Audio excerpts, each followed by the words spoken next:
That's when I actually learned wholesaling, and thanks to that, I closed my first deal in January and February and March, 3 months straight. Hello. And so the education brought me financial freedom, to be honest with you. Let's go. And that's that was the biggest breaking point for me. Long story short, I learned that with knowledge comes success on the financial side. Talk about it. But you gotta be willing to go. You gotta be willing to go through the mental. You gotta be willing to go through the mental in order to get to financial. God ain't gonna give you nothing you not ready for. God ain't gonna give you nothing you not ready for, bro. So when he know you ready, he gonna give it to you, right? Yep. So, I never went to Atlanta. We never went to Atlanta. We would never be the Pretty Nasty Twins. We would never be the LETT Twins. Right. We would never be these famous quote unquote hosts. You know what I mean? We would never be these people. We would have never ventured from host to entrepreneur. We would never venture to entrepreneur to investor, investor to wholesaler, investor. You know what I mean? Investor the list to goes on and on. the list goes on and on.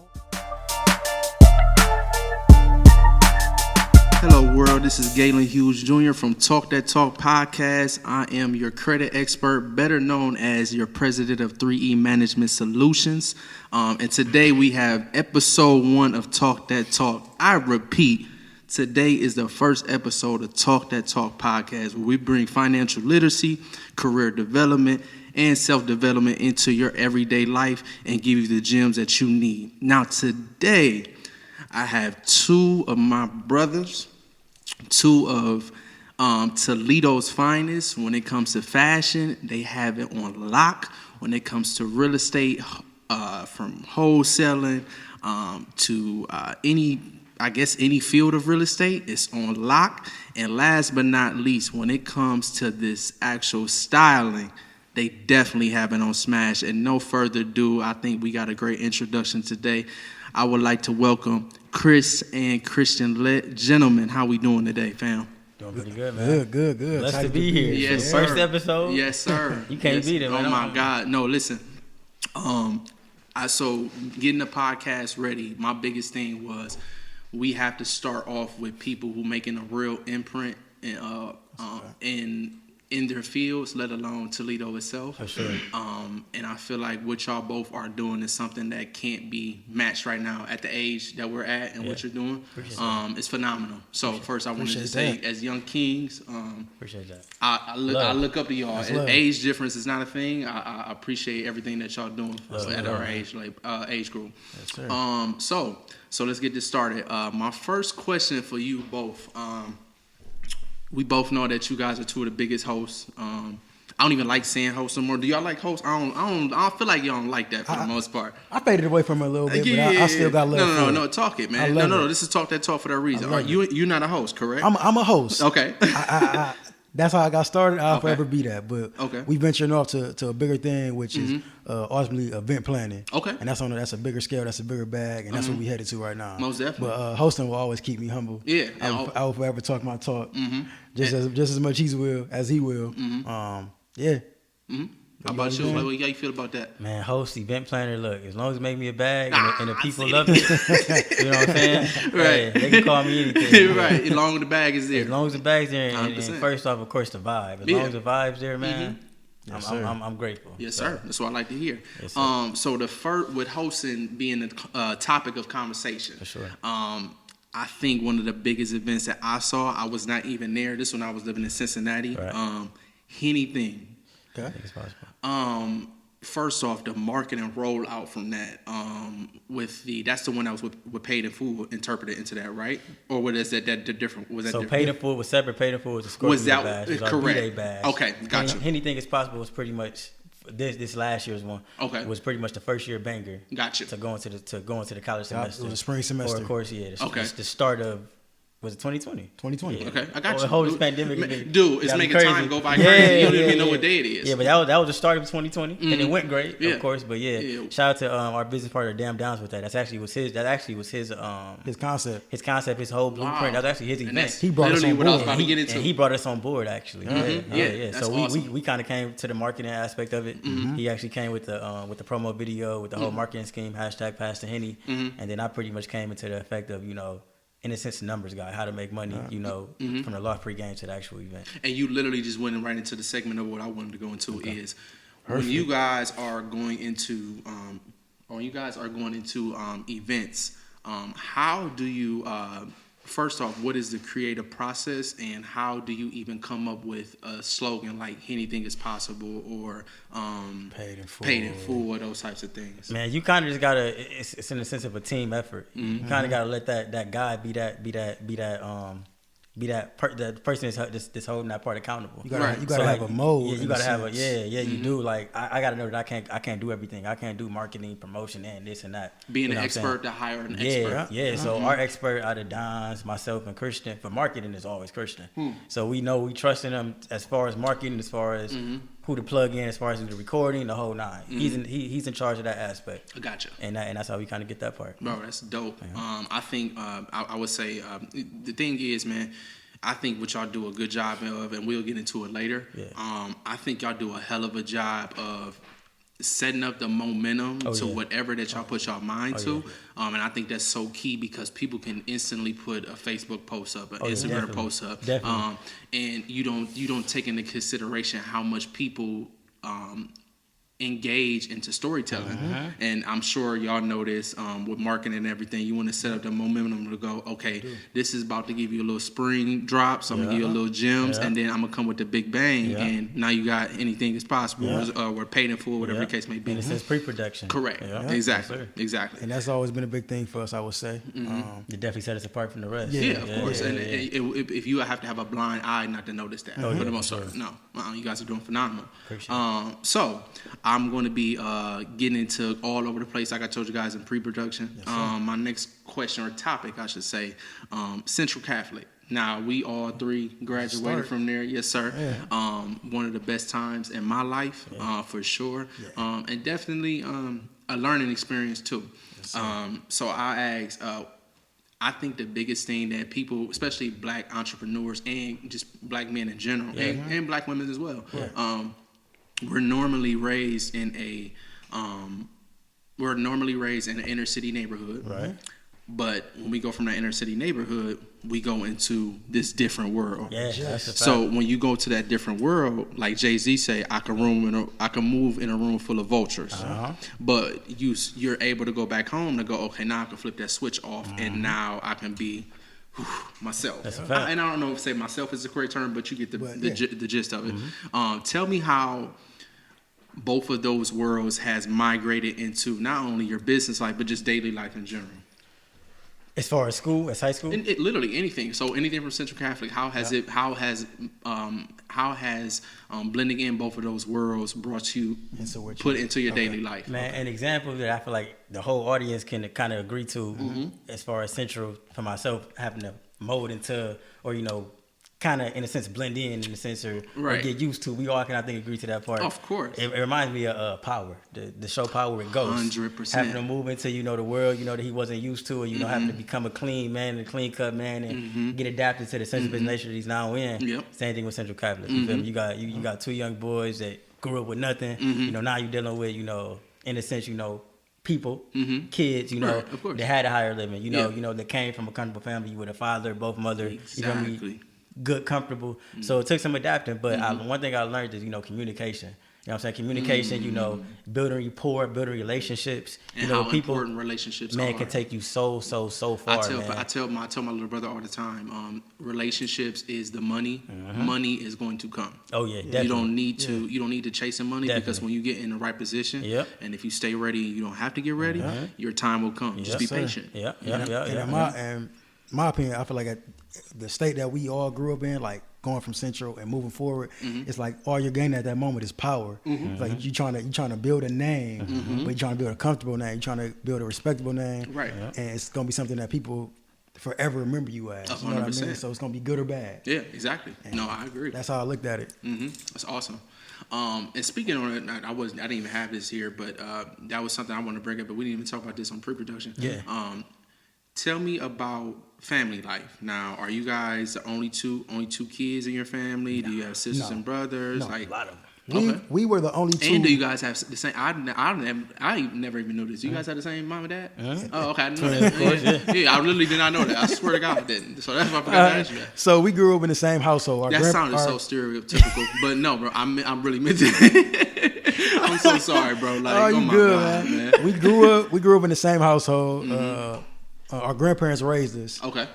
We got other siblings. My mom had three of us, me, him, and my little sister China. Okay. And I have other siblings on my dad's side. I got you. I didn't meet them later on into life, but all I knew for a long period of time was him and my sister.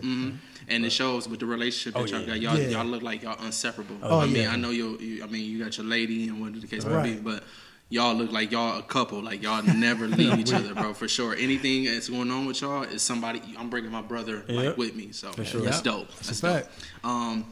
So getting into Chris. Now this question is gonna be for you.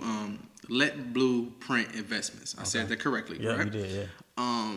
First off, a lot of the people in the audience may not even know what forget investing, what wholesaling is. Yeah. So I would just like to hear your personal definition of what exactly is LETT Blueprint Investments, and also how does wholesaling work? Okay, so LETT Blueprint Investments, first off, the end goal is to pretty much be the property finder for the entire Ohio, and then, of course, work our way up. So we pretty much want to be that niche for whenever someone is trying to find a property, trying to find an apartment, whatever the case may be, to come to LETT Blueprint Investments. We'll pretty much get you together as far as looking for an apartment, looking for a house, looking to sell a house, whatever the case may be. But the current goal is to pretty much kind of just on the acquisition side, pretty much, of course, solve problems for people that's looking to sell their homes. And let's dumb that down. Acquisition. What does that mean? Acquisition it's pretty much just a problem solver. Gotcha. So you pretty much is trying to, so in the sense of wholesaling, you're pretty much just trying to find a motivated seller to pretty much, hey, my name is Chris Lett. I'm looking to, buy your home. Are you willing to sell? It's a simple yes or no. If they are, it's time to negotiate. Gotcha. Then you get that property under contract. Now you got something called equitable interest, right? Talk that and talk. then you pretty much just resell that contract to an end buyer, and you make your middle money. Gotcha. So, yes. And what I learned. I'm about to say, go ahead. So look, I'm sure and you that's learned. and that's kind of a fast pace of it. I'm gonna get in detail of how it started, where to go. But I learned that the middleman are the richest man, richest Amazon. businesses in the world. You literally took the words out of my mouth. Let's talk about Amazon. Let's talk about Verizon. Let's talk about AT&T. Middleman, Walmart, the whole nine. You can't lose. The biggest companies. See, no. I say no overhead. While supplying everyone else's product, showing them that their product is great. And still getting your bag while doing it. Facts. Yes. Yep. So I agree. By the way, I wanted to say I've told you this a million times in conversations. I think how you present yourself as not only as a man but also as an entrepreneur, both of you, is phenomenal. I reviewed the website, even though I know you said it's not done. We both are obsessive perfectionists. Sure. I just want to say that, the right time is always going to be the right time. Whether we got to get, the title of the page done, the website is not secure, whatever the case may be. And I think what they're going to get from this is, you have to go. It's only a certain amount of time where you go, I have to go in. I have to hit my head a couple times. Right. This may not be right. Let's just do it. Yeah, that's a fact. So that actually leads me into. That is crazy because this is leading me to my first quote. Christian, in one of your promo videos, that you, if you don't want to get too far, I know we're talking about. Rich Dad, Poor Dad was one of the books that you had. Yeah. Now, first off, I've read millions of times. Right. It's one of those things. It's like a Bible to us, like people that's in financial literacy. It's literally a financial literacy book. Sir. So the first quote that reminded me of both of you is, people's lives are forever controlled by two emotions, fear and greed. Yeah. Now, where I think it goes with you guys is fear is something that I don't see with you at all. Let me double back. Go ahead. You don't show it. Right. So you don't show it. And I think that's one of the biggest keys with entrepreneurs and people that's just fearless in general. Yeah. When you believe in something and you believe on your last name and you're ready to build this legacy, it's only so many things that really get to us. So can you guys elaborate on that and how that definitely affected you? On that quote and just how it's, just in general, and how it's affected you guys, both of you. I mean, part one, fear is in everybody's body. Of course. Fear is in everybody's body. Natural emotion. Yeah. When you take your first swim, when somebody say shoot your first shot, when somebody in the club and say go get that girl, it's fear. Right. Right. That's natural. Right. That will always be a natural born thing. Yeah. But in order to get out that fear, you kind of got to believe in yourself, right? You got to build confidence, and the only way to build confidence, the only way to do it is to just do it. Yeah, like Nike, just do it. Yeah, that's a slogan. You see it work, right? Yeah. Just do it, just go. Yeah, right. And that's the best way to get out of fear is through experience. And that's what I learned. I think that's what any probably U.S. citizen really learned for real is the only way to do things is to just do it, right? Fear gonna always be there, man. But the only way to get out of fear is to give it a try. Hit your head. So same thing with you with the credit. You feel me with the credit? Then you can probably you can pretty much just study, and you can sit back and be like, I'm gonna do it this day. I'm gonna do it this day. But guess what? At the end of the day, you got to get out that fear mode, and you got to just say F it and just do it. Right. And now that you did it, now look. The funny thing about this, before you get into yours, Christian, I literally just had a conversation with my wife today. Yeah. So like I said, I mirror, not to sound so cliche, especially with him passing, but like how Kobe has a Mamba mentality. Yeah. How Jordan, I don't know if you guys ever read the book called Relentless. So that's a good one that you should read. It's called Relentless by Tim Grover. Okay, I heard about that. I heard it. It was Michael Jordan's trainer for his entire career. Yeah. And he has a thing called... He was in a documentary. Okay. Yeah. And I'm about to roll right into it. He had a big thing of saying that he spoke about Kobe, Dwayne Wade, and Michael Jordan. And what the the one thing they had in common was it was never a problem. Right. It was always, how do we answer it? Okay. How do we solve it? And what I see from what I was saying to my wife was, I was always like, I'm gonna do this, I'm gonna have this. And you think you have a set plan and make things work, and the moment it messes up. Listen, you might as well get a bat and smack me in my head, because entrepreneur is not the same day every day, dude. It's something different every day. And what I would do is I will watch 3 YouTube videos on the subjects that I'm in. Credit, obviously. I'll read a chapter or 2 of my book so I can get it finished by the end of the week. And then also I'll have my social media presence. So set myself up, being a factor on social media, making sure my business is still building on digital platforms and whatnot. So with all of that being said, I said, there's no way I can build a credit repair business. My goal is $1 million credit repair business and do all of those every single day. Yeah. Now, with that being said, it's only 24 hours a day. That's true. How do you prioritize your time? I'm just saying in general. And you guys can chime in on it too. How do you prioritize your time? How are you making sure you're getting an ROI on everything that you put your time into? And ROI means return on investment. Yes, return on investment. So making sure that you're able to go, okay, I did this, but me investing my time in that is definitely made sense. Yeah. So how do you guys feel about prioritization and ROI in general? I believe that's big, and I'll give that a big. I'll give an example. On a party game, it's something simple that I feel like we could dumb it down for everybody to understand. How we prioritize our time in that sense, in that field. It'll be, okay, let's say for example we had the event Cream versus Cream coming up. We know in order to get... Wait, is that an actual event? Yes. Oh, okay. Yeah, we haven't did it in 2 years now, but it was probably one of our biggest ones that got us state to state. Gotcha. Yeah, okay, so with that, we looked at it as, or any event, we look at it as, okay, how many tickets do I have to sell to get to this amount? Right. Even though, like, I can relate it back to greed. We never thought about greed. Right. You know what I mean? It's all about the vibes, first of all, and it's all about how can we cater to the people. Yeah. So we thought... Giving the people value. Exactly. We broke it down. We said, okay, if we want to sell 30 tickets today, what do we have to do today to get those 30 tickets sold? Right. Okay, we're gonna sit down for a day, and we're gonna strategize, and then we're gonna market that. And we're gonna market it for that day. So it's all about planning. It's about planning and executing. And then sometimes you're not gonna hit the numbers that you want to hit. You just told me in that comment that was so dope that you said that. What was it? When you posted your, I think you posted your video with the Rich Dad Poor Dad book that I'm talking about, and I said, man, it just looked great, like the product itself. That. Shout out to Paulie, shout out to Flex. Yeah. Paulie, you are a genius, amazing, bro, for man. sure. Amazing. From a video to content. Yeah, it looked phenomenal. It's clean. So yeah, I'll go into my next segment of let us style you. Yes, sir. I will be to say, man, I'm comfortable in my skin. I have a wife I've been with for 4 years. Congrats. When it comes, appreciate that, King. When I say that you have 2 of the flyest motherfuckers at this table right now, I'm talking to them right now. You hear me? Even with myself, something as small as like Chelsea boots, how the jeans come down on the boot, how you wear your turtleneck up with the chains down to 2-3 chains. I'm detailed. I'm obsessive. You know what I'm saying?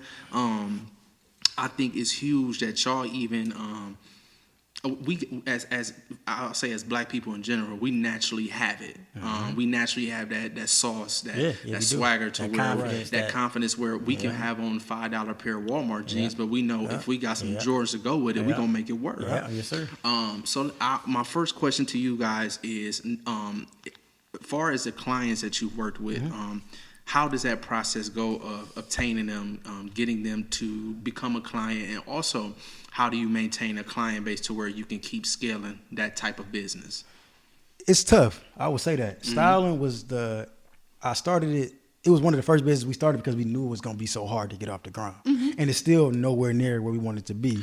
Wow. So I'm sorry. That was important. Repeat what you just said.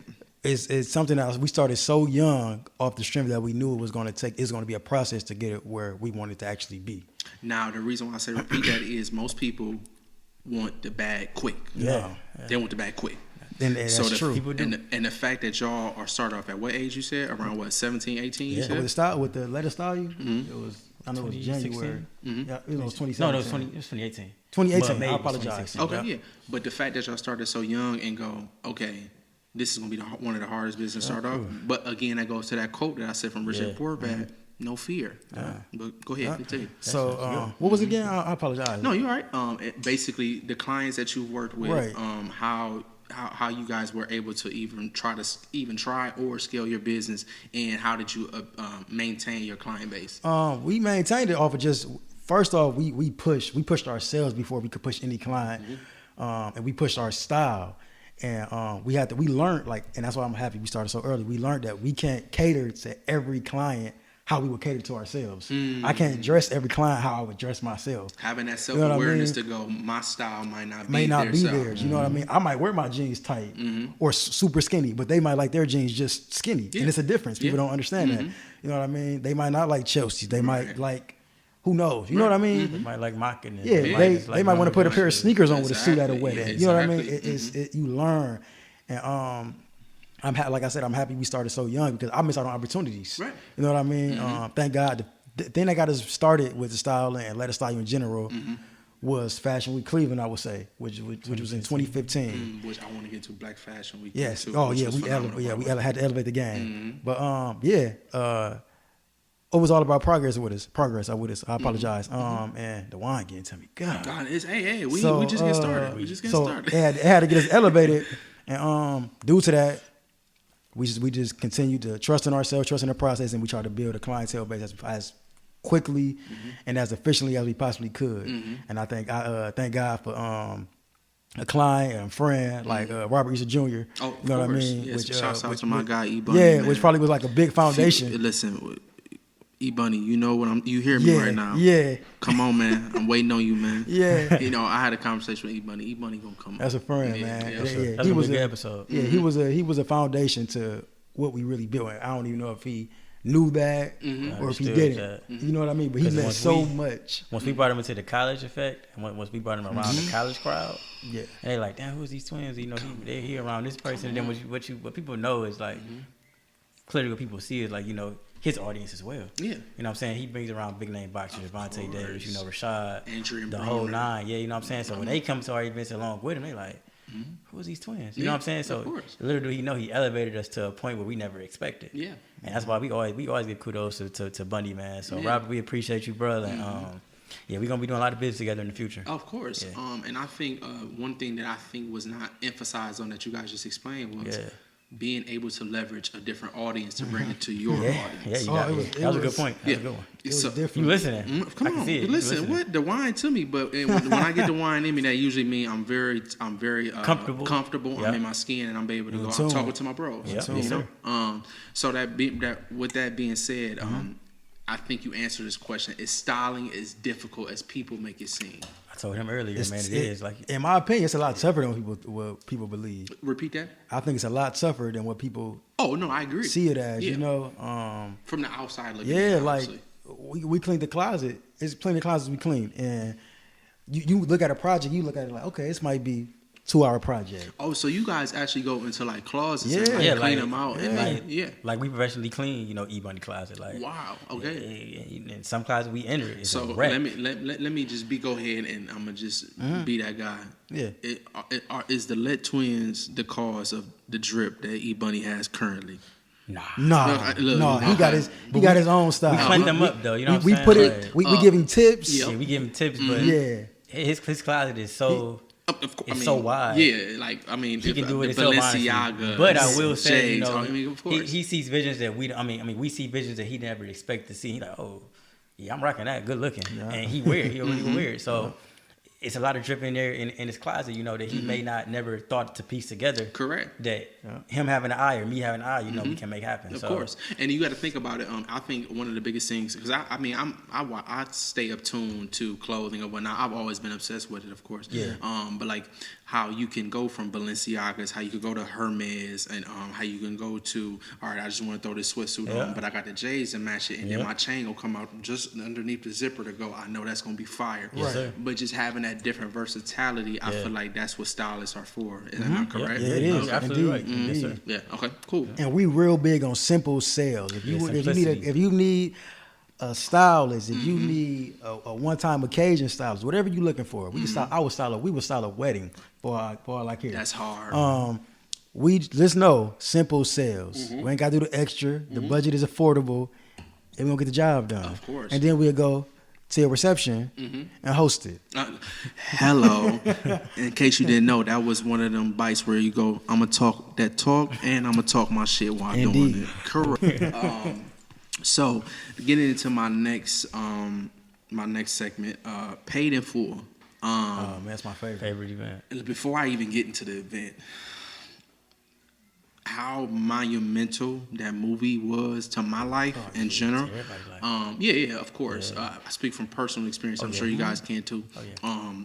I think what Ace wanted to do and his mindset of going, man, I don't want to be in the limelight. Yeah. I literally just want to get my money. I want to feed my family. Yeah. That's the end of it. You know what I'm saying? And being able to go, you know what, I'm going to put my family on. I'm going to put my brothers on. Yeah. And we're going to get into this corner, and that's all we're going to do. Yeah. We obviously know the whole RICO, et cetera, et cetera, et cetera. Right. But if I'm not mistaken, Chris. Yes, sir. You got Ace. Yeah, here, right? Yeah. If you can pull that up to show because I think it's extremely dope. So if you could see that, that's extremely dope. I got Mitch right here. Yeah, you got Mitch. I didn't know you had Mitch because I didn't see it on your Instagram. So you got Mitch too. Yeah, look at y'all really twins out here, man. Shout out to he actually got his first. We ain't gonna do that. Let's hide the camera, man. But no, I think that y'all remind me of how Ace and Mitch were. As cliche as that sounds, especially with the marketing of y'all guys' event. Yeah. Talk about the similarities that you saw from the movie Paid in Full compared to the relationship that y'all have now as brothers. You go for it. I mean, like, growing up, I was the hyper one. I was a hyper guy. I was the goofy. I'm still goofy, of course. That'll never go away. But as I matured, as I got older, as I had a child, of course, I learned, which is a big blessing. Yeah, she's cute as hell. Appreciate it, bro. Man, I learned, that taking care of your family, creating generational wealth, taking care of your brothers, making sure your girl's cool, that's all, kind of an ace mentality, being behind the scenes and having to be the main course of attention all the time. That's what kind of led me to, I ain't gonna say wanting to be ace, but kind of looking up to that role, as cheesy as it may sound. And I was like, damn, I low key act like it. Low key. Like I'm cool with just making all my top dollar, letting everybody else shine. While I'm the middleman, I'm the back, I'm the behind the scene man. So that's what it kind of touched me too. But man, Paid in Full is a great movie, bro. Oh my God, it's one of the best ever. It's a real hustle movie. And I'll take it another level. I think people extend it as to say it's a hood classic. You got you got Fridays, you got but no, I think that movie in general, Dame Dash and what that production team did was go. It was. I ain't gonna get on Dame Dash, bro. But listen, go. Go. He arrogant. He's a go. But he deserves his business mindset. Yeah. You can't deny it. Rockefeller. I mean, we can go on and on. Yeah. So I got a quote from the movie, and either one of you guys can chime in on it. So the quote of the movie was, and this is my favorite, and we're going to get Puff coming out with the album. I can't think of the album right now. Money Making Mitch, right? Yeah, he dropped it. Yeah, no, I'm saying, but I can't think of the name of it. Yeah, that was a come on. He said, Mitch went, a nigga like me, man, I love to hustle. Like Bird or Magic or something, you know? Love the game. But if I leave, the fans still gonna love me? Yeah. As long as these niggas is feeling it, a nigga like me can hustle. Yeah. And I try not to use that word nigga because I'm trying to embrace my brothers. I'm trying to embrace the kings around us. African culture, but when that quote, bro, give you a different feeling. That quote will give you a different feeling to where it just do something to you. So I gotta ask the question. We were talking off mic too. I think what people didn't understand or don't understand is the level of intelligence, the level of patience, the level of strategic mastermind tactics that you need to fully develop an event or develop a product or develop a brand or be an entrepreneur in general. And we were talking about any of your events that you got planned was you put so much, quote as you said, sweat equity into it to where it has to be perfect in your guys' eye to where you know it's going to bring value to your niche or your customer base. Right. Talk about the level, or first off, talk about how did you even get there to be, I guess, quote unquote, experts at that niche, and then secondly, talk about did you guys get any outside hand on marketing any of your events to make it to what it is today? Okay. I can personally say, first off, I'm not a guru. Mm-hmm. I thought I was at first. As I was younger, I was feeling myself. I'm never a guru. I'm always learn. I consider myself a guru. So I kind of learn as I go along, right? I consider myself a guru. You feel me? So I'm still learning to this day. Yeah. You will learn to the day you die. Of course. You feel me? So whether you learn to still, how to be a better father, how to be a better mentor, how to be a better credit builder, how to be a better fashion person. Right. We still learn. So we're do-rus and not gurus. Because if a person think they know it all, they killed themselves right there. Nine times out of 10, like you was about to say, they don't. Yep. You know what I'm saying? So I'm a guru, man, first off. But secondly, as far as getting taught marketing, things like that, I can truly say we never was hand taught. Even if it was self-education, you guys to speak on that. I would definitely say it was self-education for sure. I can speak on the situation. It was never taught, for one. Yeah. For two, I think we grew into something that we never knew we was growing into. We never knew how big it was. We never knew that. So you started at something, but then you was like, and it just went to, it ran its course. And I think it was us building a brand. I would say building a personal brand so young. And that was started off with Domain Mud Made. We was building it so young. When we got to college. Wow, you just blew my mind because I forgot about that. Yeah, that's crazy. When we got to college, it was like okay, I know that a little bit. And then I was in the marketing field. You know what I mean? I was a marketing major. He's a communication major, and and I just started learning the little tactics to take us from here to here. Yeah. Right. And it was at a certain point, which was the fraternity standpoint. After that elevated, that's where we start using the marketing that we learned and that we learned from others and everything. Just from past experiences, and we just grouped it and we said, okay, this will work, I believe. Right. And there was one big break, and that was called True Sunday. And that elevated the game for us. So you, let's say, go ahead. If you got anything to say. No, I'm good. Okay, I'm just making sure. Yeah, I came clean. So speaking of that, first off, before we get into True Sunday, I want to talk about Signal, right, on Savannah. Secor. Now, I don't even know if y'all remember this. We all three of us, I think, were probably split at this point. Okay. To imagine with them, if you don't know what Signal is, Signal was when they say quote unquote, it was a vibe. Signal was, and I'm 20. So y'all are, dude. So y'all are what, 24? You said 24. I'm about to be 26. About to be 27 in October. Me, I hate going to younger. I'm being all the way 100 with you. I hate going to younger crowd because the thing is, it's not the host, it's not the bar, it's not the club. It's literally the people that go there. Yeah. and it's the people that are not on the same type of frequency. And I like hearing things like, we like hearing that because we always thought, why don't this older crowd like? No. And as we grew and got older, you probably noticed because we matured ourselves. Of course, and that comes with the game. Yes, sir. So don't ever think it was something that was on y'all end because y'all know y'all do a phenomenal job. For sure, appreciate that. But this leads into my point, and I didn't even tell y'all this before. So do y'all recall? I forgot. I don't know if it was a specific event or just one of them nights that a girl got stabbed. It was on a Saturday night. We didn't. Our night was Thursday. So let's do this. Let's even we was hosting that night. Yep. And before we even go there, the Lett twins are not the cause of the situation at all. This has nothing to do with them. It was just one of those things where it came up, and I'm sorry.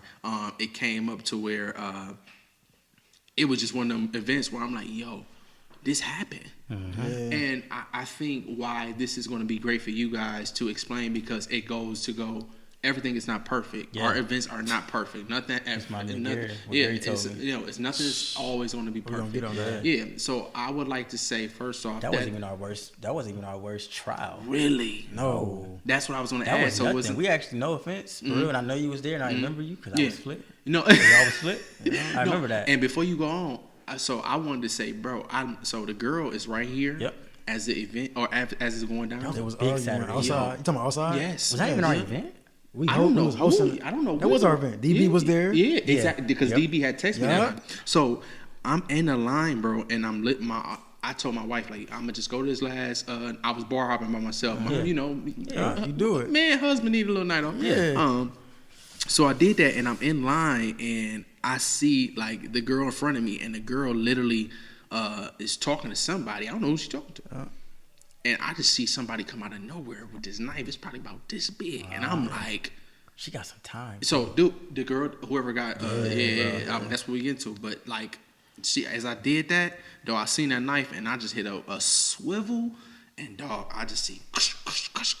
And I'm like, yo, this is insane. Yeah. So, we're not going to speak on negativity about that situation. What I'm going into is... What's the worst experience that you had with hosting, even if it's not something that involved violence or whatever the case may be? We can probably get two examples. I'm sure you can get that. I don't care as many. The background business aspect. Yes, please, because that conversation that we had behind on the phone, please get into that, because I think people who are looking to host or do anything far as events, they need to hear that. He could probably relate to me. You too. First of all, I think as far as the negative aspect where everyone sees it, you know what I'm saying? So, of course, the physical aspect, the physical harm that people go through, I'd probably say is the shooting at Truth Lounge. That's when Sunday started to sink. Yeah. So was it a specific shooting, or was it all of? I mean, just I don't know what weekend it was. It ended on. It was a day party that we did. It was on a Sunday. It was on a Sunday. It was a Sunday, of course. It was a day party. E-Doug and Price. Shout out to E-Doug too. That was our business partner during that time. Shout out to Adam Willis. Gotcha. I Am Sensei. Shout out to Damn Dons. We Looney Gang. We had a big team. So this wasn't only us. First off, but secondly, of course. Man, it was a day party, and we wasn't in control of it. You know, of course, somebody else had a book from the time of 4 to 9 or 4 to 10, 4 to 9:30. It was 4 to 9:30, and then of course, True Sundays start from 10 to 2. And to make a long story short, the day party they wasn't patting down. They weren't doing, somebody was doing a lack of something. Gotcha. You know what I'm saying? Don't point the fingers, don't do nothing like that. But somebody's doing a lack of something. And to make a long story short, people that typically would get patted down at our events happen to be in the building during their time from the 4 p.m. Day party all the way to Troop Sunday. And slid right in. Oh yeah, because they stayed for a fact. A lot of our crowd knew how Troop Sundays get. Right, of course. So people knew like, I gotta stay in this boy. I ain't trying to pay that price. Yes, sir. So I'm gonna stay right where I'm at. You feel me? I ain't trying to get waxed by these boys, these young boys. So they stayed. You know what I'm saying? The people that didn't get patted down stayed, and unfortunately, around 12, 1 o'clock, it led to a shooting. Gotcha. And that shooting, of course, led to True Sundays going from one of the hottest Sundays in Ohio. Like, I know young boys, I know boys from Cleveland that speak on this to this day. Wow. True Sundays going from the high elevation, top money maker, top vibe, top DJs, you name. We started bringing artists all the way to the point where it sunk. And we lost all our income. And I want to, and Christian, I'm going to let you go in just a second, but I need to speak on, and I think it's something that's very important for the city of Toledo to hear. We have to do better as a collective to say, we going to enjoy a vibe tonight. Yeah, and not be on BS. Yep. We going to go home. We gonna go to our loved ones. We gonna go to our family, and we gonna come home and we gonna go. I enjoyed my night. Yeah. The Lett Twins or Ron or whoever the host may be. Shout out to Bankroll. Shout out to Bankroll, Ron, DG, my boy DG, man. That's my guy. Shout out to Ted. Shout out to E-Doug. Shout out to Don. Shout out to the big homie, Young Bull, of course. The young boy KY. Shout out to everybody, man. To everybody that made the city what it is right now. Man, a lot of people that did their thing, and I'm missing a lot of names. Of course, I'm Burger. I'm missing a lot of names that I don't even speak highly on, really. But man, at this point, you appreciate them because they bringing vibes that you'll be thankful for, especially with the pandemic going on right now, man. That we ain't getting the vibes no more, so you kind of thankful and get to sit back and reminisce and go, man, that time was awesome. That time was dope, or whatever the case may be. All the big nightclubs, man. I can keep going on and on. Upgrade. The whole keep going on, man. Upgrade one night, and this is my first time going, and I just seen the upgrade. Is that the one where they got the poles inside of the man? club? We only did one event there, man. We did Ohio versus Michigan. It's like 2 months before it got shut down, maybe a month. Yeah, okay. So. Man, I don't know too much about how it looks. That's the post. It's out the west, out by Planet Fitness. Yep, exactly. Going out of Lexus and that area. But I heard it was a vibe. The night we was there, it was a vibe. Yeah, me and my wife went, and my wife looked, man. She's Italian, part Caucasian, but she as ratchet as they can get when she get into the club. As far as Webby, Boosie, she know it all. Her versatility in music is insane. But when we got in there, she was like, she looking around and she like, oh, this everything. Yeah, man. Shout out to Smoke, man, with Upgrade, man. Yes, we actually, for release only, nobody never knew. We actually supposed to do paid in full there. Our last paid in full party was supposed to do there. 20 we about to drop a deposit. We spoke in the patio. And a week later, they got shut down. Yeah. Talking about the versatility or entrepreneurs not having everything planned. And being able to adapt. Yeah. Always being stuck on money. Like, dang, like you got to adjust, man. Exactly. They come with the game. Yep. It's important for the success. Definitely. Yep. I agree. So now that we got that out the way, crazy experiences and whatnot. Now you guys, this is where you got to school me. This is where talk that talk, and you guys bring your expertise and knowledge to me. I'm not as familiar with the fraternity aspect of it. Now, the fraternity that you guys joined, was it the same one or were they different? Different. Okay. So, I mean, if you guys both want to go, tell me how, first off, I think we talked about how you guys balanced out being in a fraternity, balanced out making sure your grades were okay, and then taking a step further, making sure that your events and your entrepreneur ventures were up to par to where I'm not driving myself crazy, but I'm putting in this work. Right. So you guys speak on that. I would say the fraternity aspect, it's what drew us out of Toledo, out of Ohio, and on the bigger and better ventures. You know what I mean? Really? Yes, and I will admit that. I'll be the first to admit that.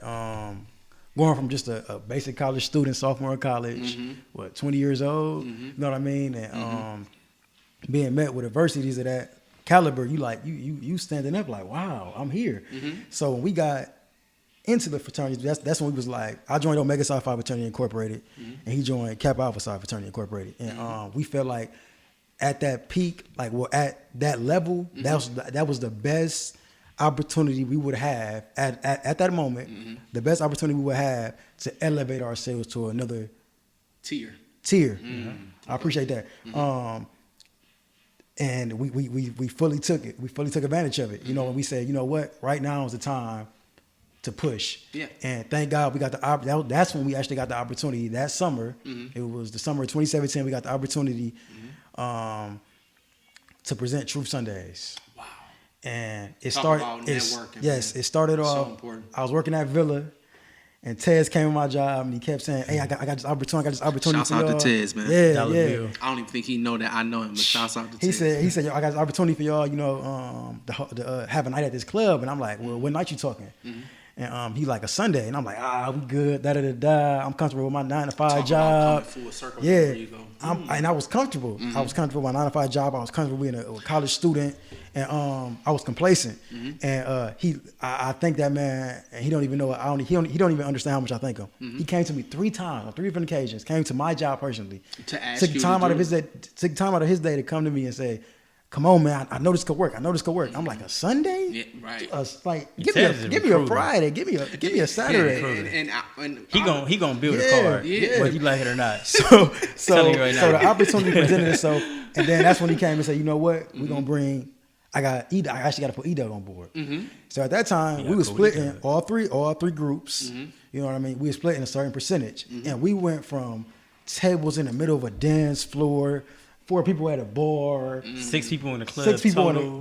Like no money being made. No money being made. Happy, And, we had fun. And in that first 2 months, the opportunity presented itself to me and Christopher to go to AGP, Atlanta Greek Picnic, in 2017, which is an event, right? And it's a week long festivities, for Greek, in college. So we was dead broke. I had enough money to pay my bills. I had the check at the time. I had the money at the time. But you know what? I think it's so important enough that you just even spoke that in a breath. Yeah. Most people, today's society in general is going to the point of where if it's not on Instagram, if it's not on Facebook, if it's not on Twitter, if it's not on TikTok, it didn't happen. Yeah.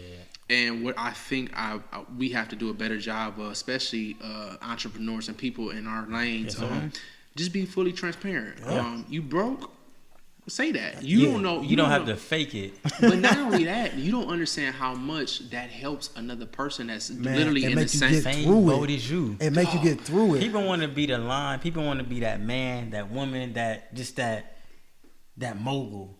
Like they look at their idols and they think they can be like them, or they think everybody's journey is different. That's why I always speak on #enjoy the journey. Correct. Bro, enjoy being broke. Enjoy being broke. Shout out to Rocky Dub. You feel me? Started broke, finished rich. My God. Man, enjoy really listen to that. Like enjoy the journey, bro, of being broke, because that's who makes you and builds your and molds you into what you are. From character to finances to adapting to nature, the whole nine, man. Enjoy that journey, bro. I don't want to get off topic. No, stop it. Like, due to the opportunity, that's what got us there. And I thank friends for that. You know what I mean? Like, I have one of my close friends, Damn Dons, the guy that we went to business with. He banged on my door that morning. We were supposed to drive to Atlanta, to go to Atlanta for AGP. He banged on my door. Boom, boom, boom, boom, boom. Get up, dude. What are you doing? You know what I mean? Got me out the bed. He got me out the bed. I packed the bag. I promised to God, I probably had $300 in my pocket. And where I'm at now, that's nothing. Yeah, you know what I mean? So talk another sound bite right there. You heard? Let's reverse that back. He said $300, man. Yeah, come on, man. So for a whole 4 or 5 days. For a whole 4 or 5 days in Atlanta, you know, I'm big always city away like from that. home. Yeah. You know what I mean? I can't call my mom on Q-Cat. My mom don't even know what Cash App is. Right. You know what I mean? We went to bang on his door. We got him out the bed. We got him on the road. We go to AGP, bro. I'm like, where we staying at? I don't even know where we're staying at. We were just going off of faith and opportunity. Yeah. But the frat? The frat will save you. You know, thank God to his pro fight, Kurt. You know what I mean? His cousin let us stay at her house for the whole weekend. We stayed at her house. The biggest day at AGP is that Saturday cookout. Okay. At Morris Brown College. And that's what I was going to ask. So is it a weekend event? It's a week. It's a weekend festivity. It's a week. It's a week. Okay, a week. Yeah, my bad. No, I'm like Tuesday to Saturday or Sunday. Wow. Okay. And it's just full of everybody. I'm network. That's the biggest thing. That's the key. From every college you can name. And being so young in your fraternity or sorority, you don't realize that that's what it's for. Right. So we get to that Saturday. Fast forward to that Saturday, and everybody looking around like, wait, y'all twins? Yeah, right. Wait, you a Kappa and you a Q? 1911? Yeah. You know what I mean? It got so big to the point that Atlanta Greek Picnic, literally the focal point, not an outside interviewer, AGP, wanted to do an interview with us. That's correct. So let me ask you, I don't know if it was on your page or your page, was that the guy, he was in an orange shirt? Yeah, that's the one. Okay, I just want to make sure. I'm doing my homework. And if you dig deep into that, real talk. So if you do your dirt, do your due diligence on that post, my post personally did close to 10,000 views. Wow. You know what I mean?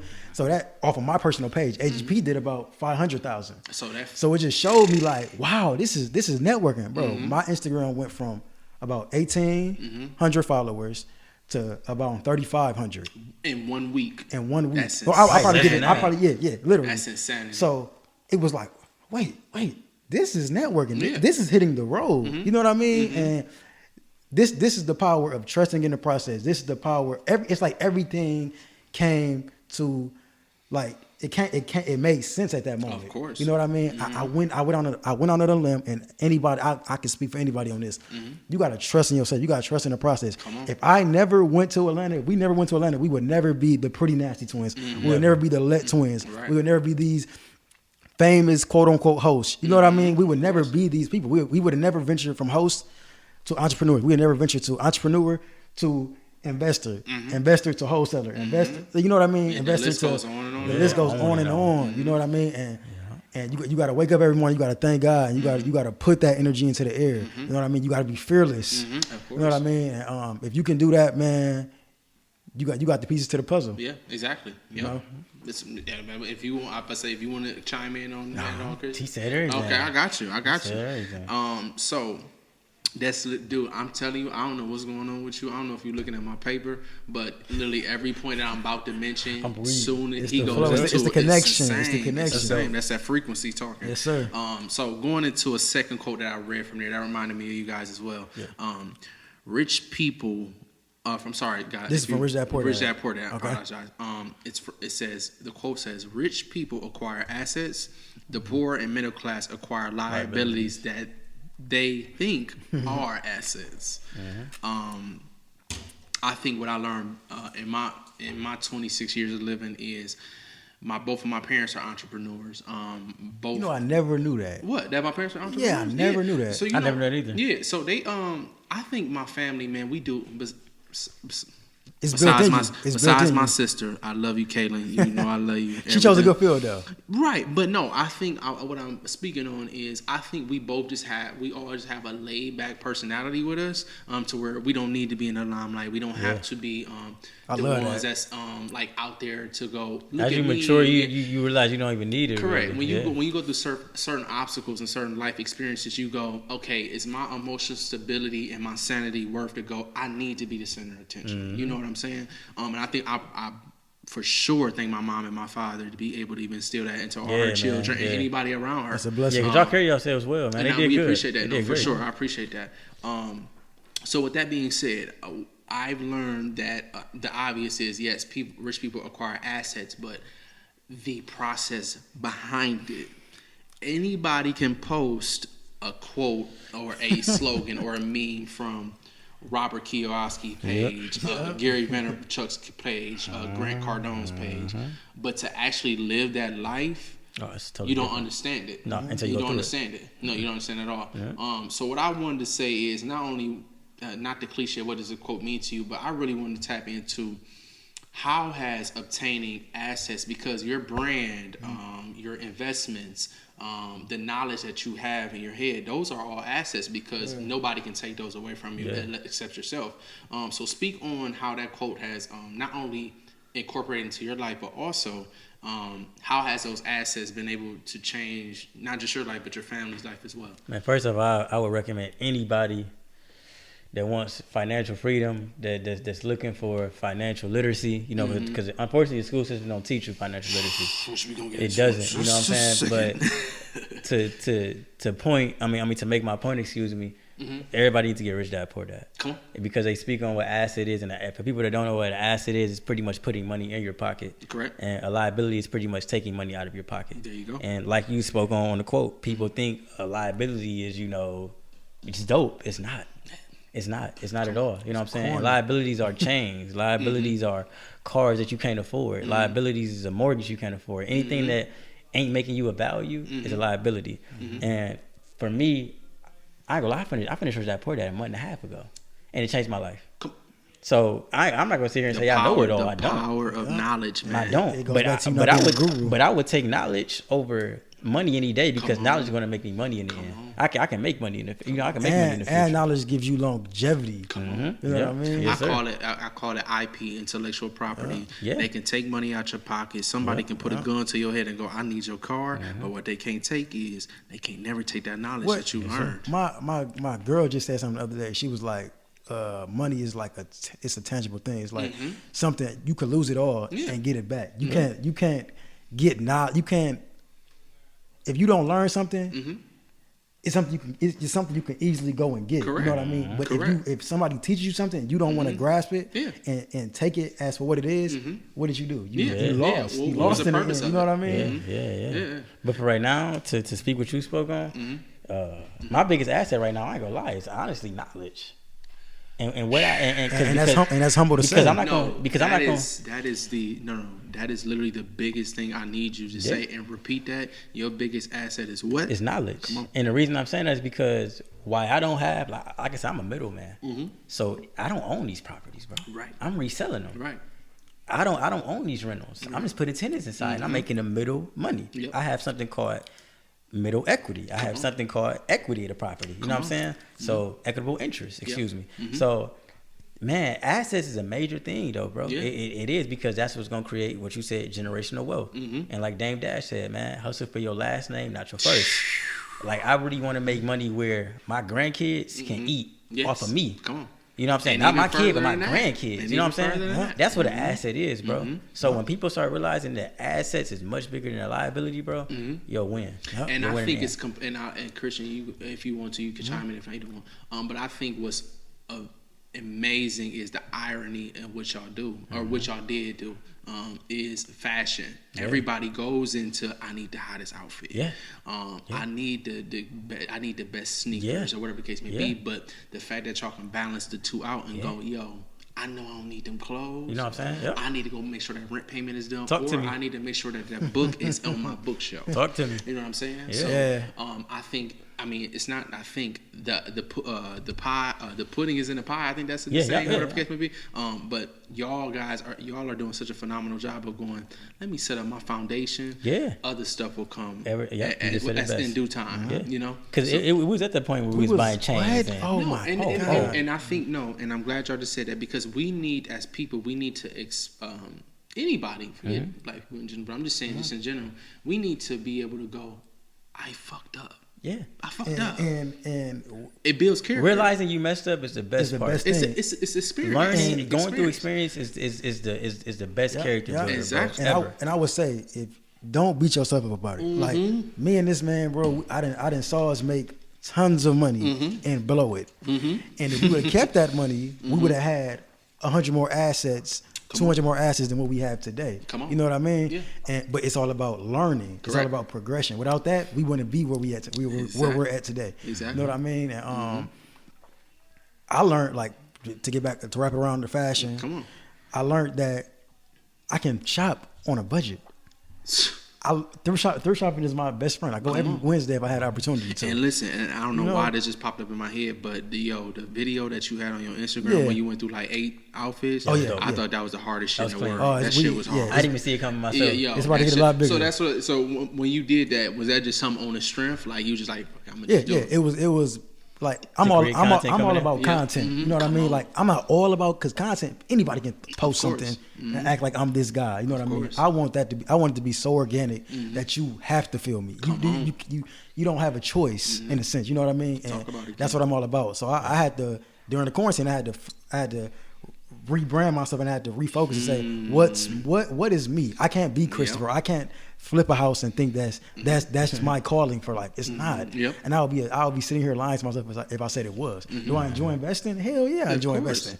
Do I love the party game? Yeah. And that's where we click at. We click on investing, and we click on what? Event planning. Which are both different streams of income. Exactly. You know what I mean? And that's building. If the one of the quotes, I don't know who it's actually from, but one of the quotes is, it's not a necessity that you have. It's not a luxury to build streams of income. It's a necessity in 2020. That's a fact. It's not where I'm gonna decide on how to serve where I work at, and I'm gonna depend on this retail job. I'll tell you right now, man, this is the decade of entrepreneurs, bro. Come on, talk about it. I ain't gonna lie to you, bro. In 10 years, I promise you, if you're not an entrepreneur, and nothing's wrong with working a 9 to 5. Thank you. I have a 9 to 5. He has a 9 to 5. Which we gonna get it. Nothing's wrong with it, right? But I promise you, this is a decade to make your blueprint. In 10 years, bro, a decade from now, people are gonna look at you. If you don't have a business, if you don't have an asset, or investing in something, which is whether I would consider asset, where's right? the 401k? Mutual fund, right. Whatever. If you don't have something to show for yourself, to show for your name, It's corny. No offense, and I'm saying that because you have three key components here. And this is y'all are the first guests of Talk That Talk podcast. Yeah. This is where the bullshit is eliminated, and you really say that. Yeah.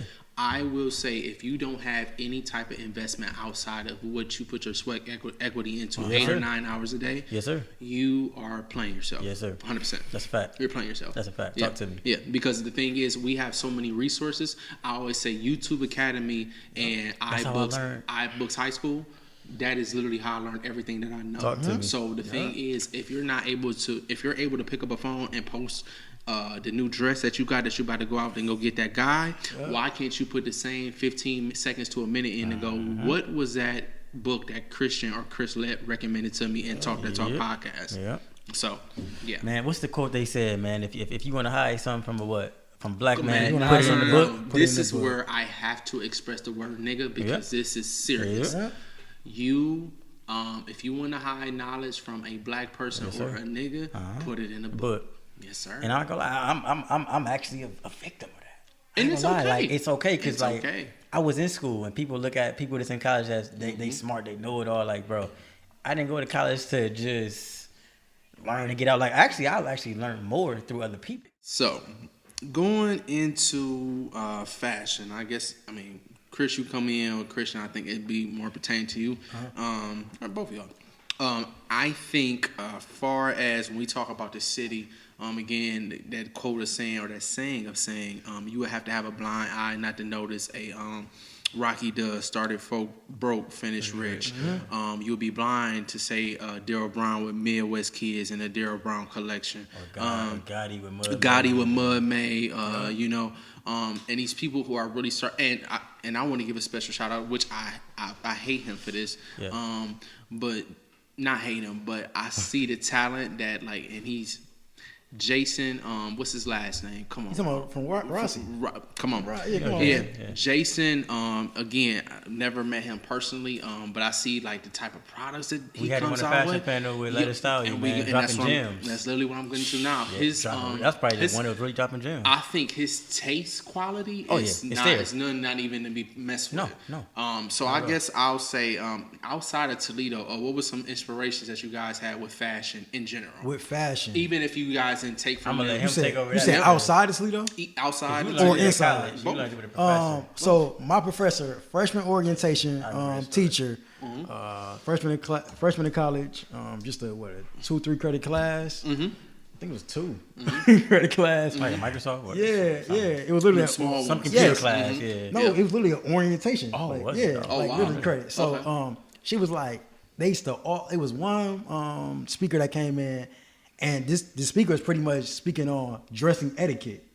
And they were basically talking about if you go out for an interview, you should wear this and don't wear earrings and da-da-da-da. And I had big 14-karat earrings in my ear. Come on. You're a black kid. You and a nose ring. You feel me? You gotta get it off. She don't know where I'm from. She don't know nothing about me. He talking about, I feel like he was going at a black African American kid. You know what I mean? You don't see a white kid in this classroom with earrings in their ear or tattoos on their body. Right, I feel like he was going for me. Right. He was saying you're going to get this interview, you want to get this job, you have to do this and do that. And I did not feel none of it. I sat there and I humbled myself and I just sat there and I took everything that he was saying. You know what I mean? Okay, maybe I can learn something from it. And, that's a good way to look at it. Exactly. Sure. You know, you got to humble yourself sometimes. And at the end of the class, that actual, not that speaker, but my actual professor, orientation teacher, came to me and was like, you know what, Christian, you're a lot different than a lot of these kids in this class. Yep. And I'm like, what do you mean by that? She was like, it's just something that sticks out. She's like, I give the vibe from you that a lot of these kids in here are here for a 9-to-5 job. Come on. You're not. And I'm I giggled and she's like, well, what's funny? I'm like, I actually own my own brand. You know what I mean? I have something stable already. I could leave college right now. Sound by right there. At one point, I know I can make $100,000 a year. You know what I mean? And that's me saying that confidently. Get it off. Talk to me. And she was like, what do you do? And I'm like, man. She's like, no. She said, what are you inspired to do? And I said, I want to be a professional celebrity stylist. And she literally was like, I knew something special about you. I'm like, okay. She was like, you ever hear of Brandon Willis? And I'm like, no. She was like, celebrity stylist, big stylist for Michael Conley, which played for the basketball player, correct? Yep. And she was like, yeah, he graduated from UT. A lot of people don't know that. I did not know that. He graduated from UT. He was from Columbus, and she was like, you remind me of him so much. I would love to get you in contact with him.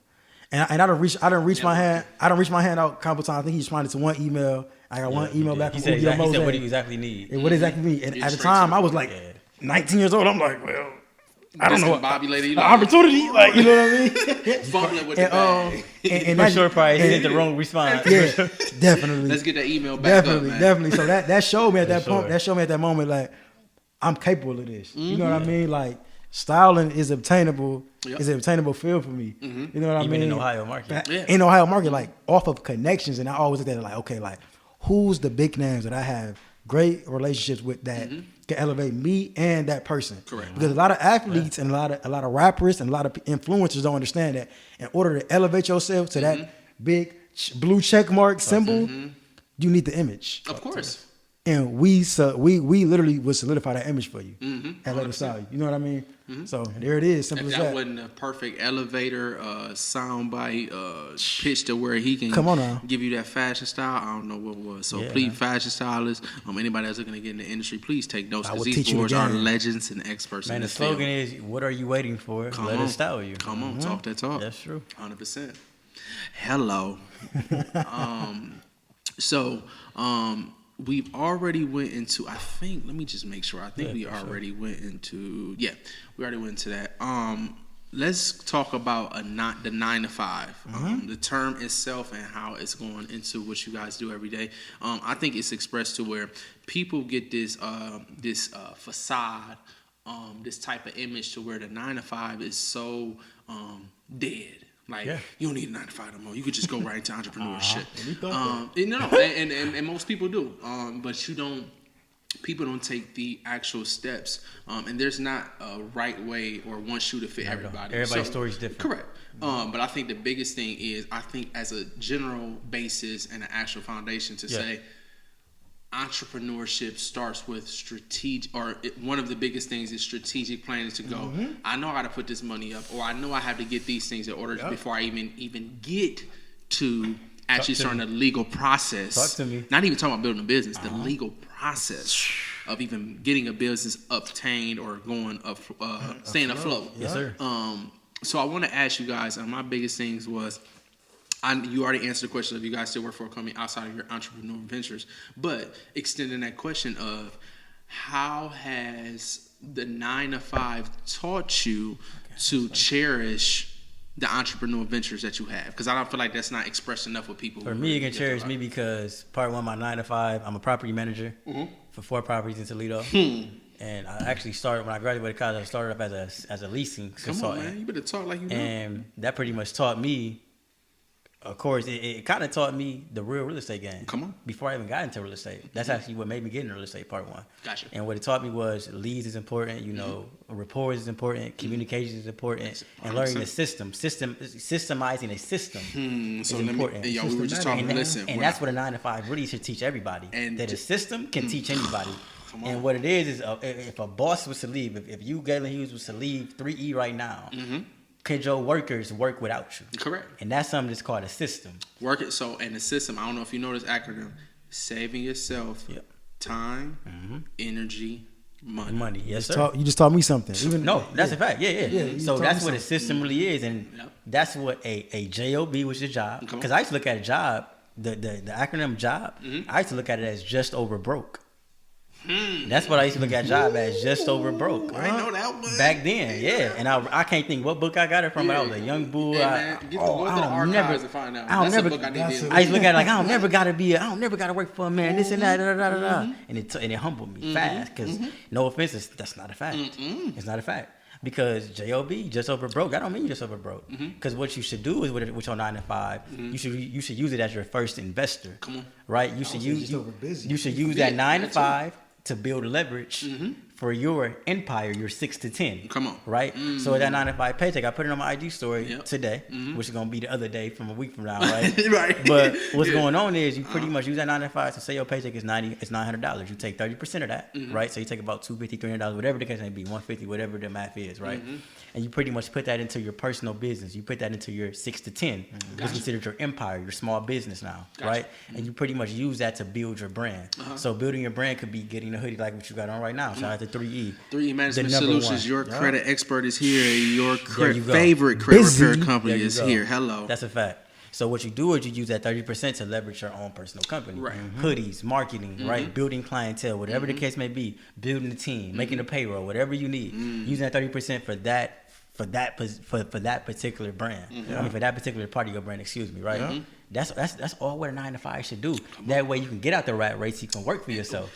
But until you get to that point, keep your 9 to 5, y'all. Keep your W-2 job. Because we learned the hard way. Exactly. We learned the hard way that a 9 to 5 you kind of might need in the beginning. You need that shit. And the reason I'm saying that is because we was party promoters. Yeah. And the moment that Truth Lounge Sunday got shot up and died down, and the moment that we left Signal Thursdays due to whatever reason, that was our only finances. That's our only source of income. So when we lost that, we lost everything. Exactly. I had a band to my name, and I still got to pay rent, still got to pay car notes, still got to take care of my 1-year-old daughter at the time. I'm broke.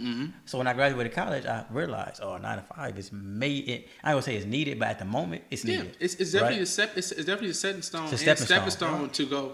Okay, I know what I want to do with my life, but let me make this investment of going, I might not like this job, but at the same time, I know it's going to better me in the future. Correct. Yeah. And last but not least, I want to touch on something you literally just said.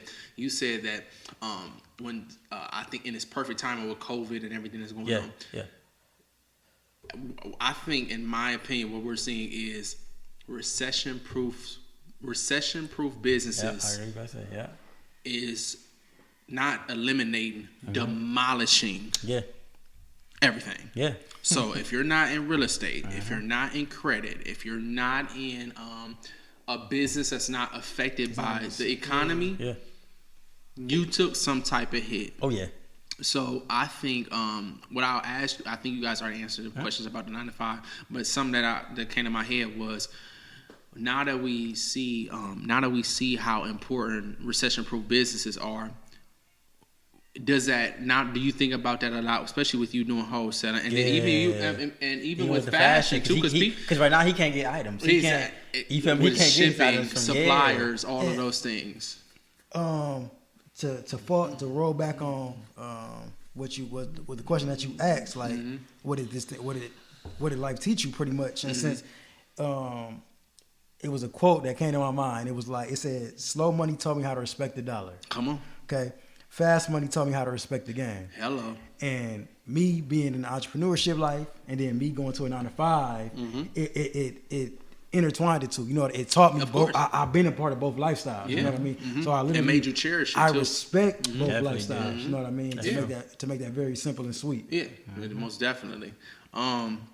So let's get back to an event that you guys did that I thought was pretty dope.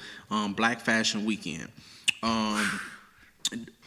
Again, I'm one of those people where during this time, I was just in my bag to where I was learning my process, learning my craft, knowing that I wanted to do credit repair and all these things. I was just behind the scenes, not being seen on the scene, no pun intended, but just being able to go, okay. I'm here now. Yeah. You ain't going nowhere now. It's over. So I'm here. They need your jam. They got to hear you. Right. And I appreciate that, King. But being able to say, you know what, I'm going to just sit back, but I love what everybody is doing from the city. And I think that was the epitome of black excellence and being able to say, and that's what our slogan was. Yes, black. It was apparent. It was like, it was unfathomable. You cannot not see that. So I'll go through the list of the guests that you guys have. Vic, shout out to Vic, man, from modeling, photography, fashion, any of those things. We got Jason, who we talked about earlier, known for the famous event in Toledo, Rashi. His clothing, his social media antics. He's one of the funniest people on social media, and I think he really doesn't even know that. And you had Cheatham, which was a good friend of mine as well. Famous UT cornerback, St. John's legend, high school legend. Yeah. And then just recently launched this clothing line, Cheatham Code. You got 40 as well. Yeah, 40 and Letitia. Yes, yep, exactly. The power couple. Yes, the power couple. That was dope. I loved that. You like the marketing of that? It was great. It was phenomenal, man.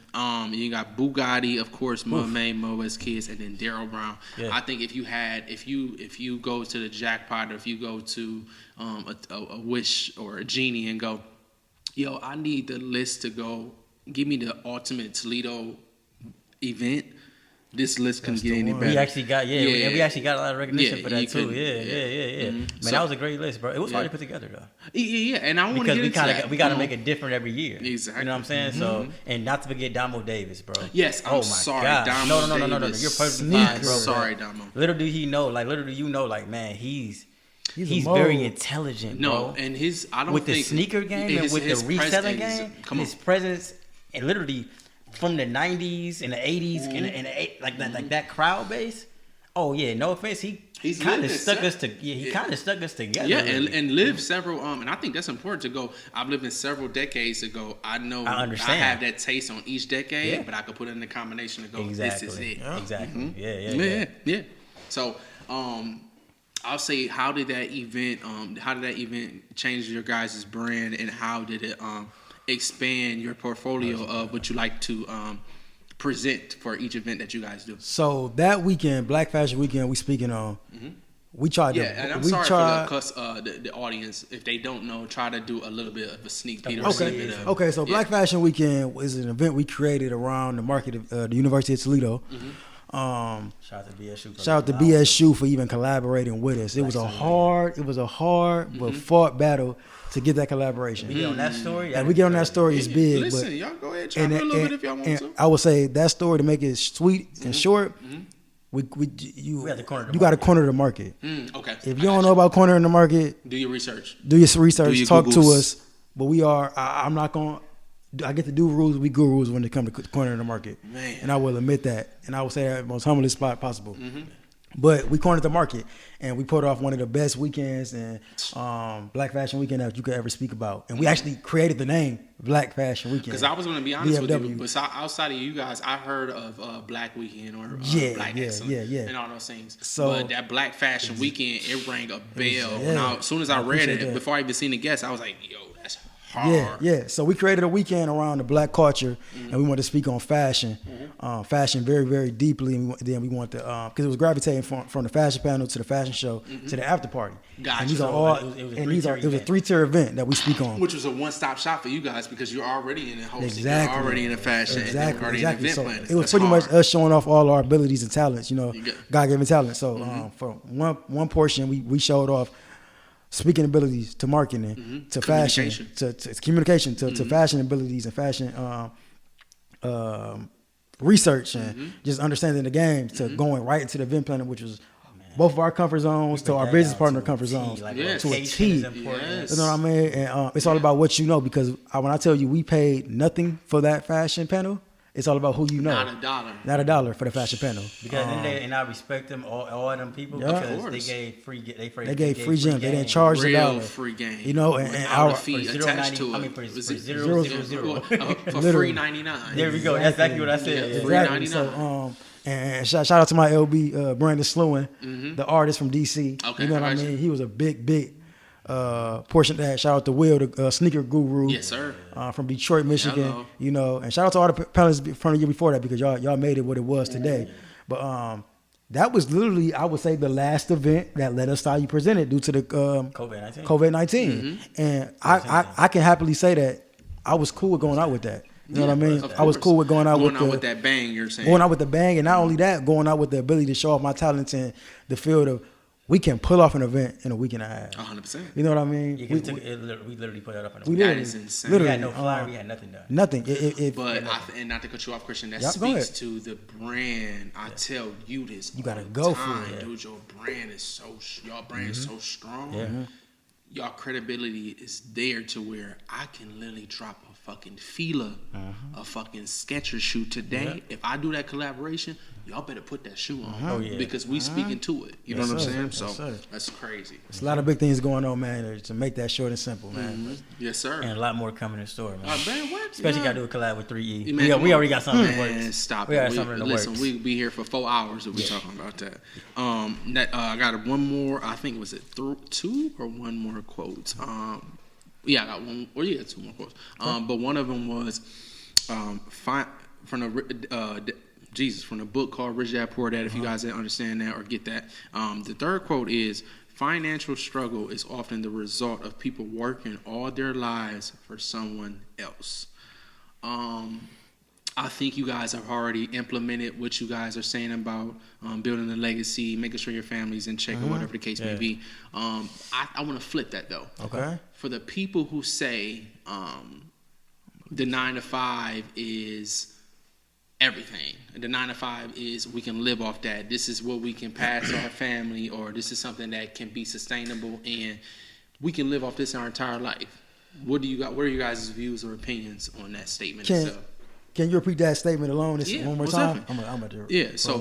Financial struggle is often the result of people working all their lives for someone else. And what I would say with that, financial struggle is a thing. It's that's between you and your brain and your mind. You know what I mean? Your mindset. You can't blame the job that you work on why you're where you're at. You know what I mean? And people don't understand that. I had a job that paid me $750 at a point in time, and I still produced T-shirts to make me $20 a shirt. $25 a shirt. You're making excuses. Excuses are only used for a certain amount of people. You know what I mean? And if you want to be centered as that person, be my guest. Yep. But for my lifestyle and people's lifestyle that I put around myself, they're not going for that. You know what I mean? So it's all about the part that you put yourself in. It's about what you believe in, and that's all about. That falls back around, like I said, the circle, the mindset you keep, what energy you put in the air, and what you pray about. The food that you eat, and I don't mean literal. I mean the food that you're getting to your head, the knowledge that you say. Yes. I think that one of the quotes that popped up in my head was Nipsey said, "You can't put your expectation. You can't put your expectations of me on me." Come on, man. He already heard it. He heard it before you said it. That's big to me. So when I hear that, I go, if I wanna be broke for 3 to 4 years because I'm chasing my dream and I know this is gonna work, not I think it's gonna work, I know it's gonna work, and you know. And when you tap in, and I think what this quote is going into is going into the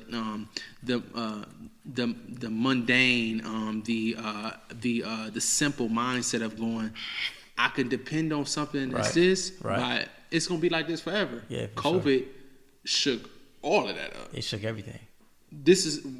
We don't depend on one thing anymore. There's no way. Yeah. There's no way. I think one of my people that I follow on Facebook, his name is Travis Ameson. Shout out to Travis, man. He's doing big things with the assignment company, whatever the case may be. Okay. But he said, COVID is a part of life. Get used to it. Yeah. And I think that's so vital because every couple of decades is not that. Come on, it's either a recession, it's either something you got to adjust to, something that you have to adjust to, something that the government throws out there to go, okay, this is it. As crazy as it sounds, do you think this is something that the world needed? Do you think some people was too comfortable? So you know what I'm saying? To answer your question, it woke me up. 100%. So I will say it was a blessing in disguise for me because it taught me that nobody's safe. I don't care what line of work you're in. I don't care what type of mindset that you have. Yep. It was literally the earth itself going, okay, we need to reprogram this earth from global warming to people not doing the right things in the environment standpoint. And then as a human being, as personal, I think that a lot of people got comfortable, like I just talked about. And it was not where people were saying they wanted to do something, but when this COVID happened, it was like, oh shit, if I don't do it now, it's a done deal. Yeah. You know what I'm saying? So I think for me specifically, it triggered me launching this podcast or credit repair company, any of that, because I was just like, yo, if I don't bet on myself now, when the fuck will I do it? And one thing, I don't mean to stir off the subject of the question that you asked, but a lot of people, I see a lot of people started business over COVID-19 they have time alone thing, right? Yeah, they gotta really depend on this. And I respect it. I love it. Start your business. Shout out to my black queens and black kings. Right? I know where you going. I want to see who's gonna be around 5 years from now. You know what I mean? I know that hurts some people. And it's gonna hurt you because y'all, so many of y'all started a business, and I promise you, Gaylon to the right of me, he's gonna knock a lot of y'all out the water. Hello, you know what I mean? A lot of y'all started. 3E Management Solutions, your credit expert. I'll get you together. A lot of y'all started credit repair business over this COVID-19 period, and y'all will be washed out. Hello. What they say unsuccessful businesses will only last. Usually, a typical entrepreneur only lasts 18 months. Correct. You know what I mean? Christopher gonna wash out a lot of people. In 18 months. Come on, you talking about wholesaling king over here? Don't do it. I ain't gonna speak about too much that I got going on on the fashion side, but it's in the future. It's coming. We gonna see who around. A year or two from now. You know what I mean? We're going to see what type of clientele y'all really building. Let's get it. We're going to see the connections y'all building. Let's get it. And all I'm saying, I'm giving you advice. Get ahead. Because right now, we playing the downfall. You know what I mean? And use that time wisely. I went back to work. I went back to my 9 to 5. Yep. If you got to step ahead of me during them 8 hours while I'm at work, you better get ahead right now. And I promise you that. And I ended with this note. One of my favorite songs, Tuscan Leather from Drake on the Nothing Was the Same album. I'm tired of hearing. Hold on a second. I'm tired of hearing for who you checking for now. Just give it 10 years. We'll see we're around a decade from now. That's real. And that beat drop coming, he got that hard Dipset anthem. Boom. That man can drop a demo tape, man. What I need for people to understand too after the record is like, before y'all get into a business, for me, and if y'all need help, y'all can let me know. Follow me on IG at CLetB. No, I'm really here to help them though. I'm really here to educate them and show financial freedom. You know what I'm saying? I'm gonna get my blessings in the long run. 100%. Because when you get those blessings out, for, you know what I'm saying, to give serious value, you gotta give. Correct. You gotta give to get. And the reason I'm saying is because like people really don't know how to start a business. People don't really know what an LLC means. People don't know what an S corp is. People don't know what an asset is. People don't know what help them. You know what I'm saying? How to build generation. How to build generational wealth. People don't know how to build credit. Personal you know what credit, I'm saying? Business credit. You know what I'm saying? Or even what a credit score is even made of.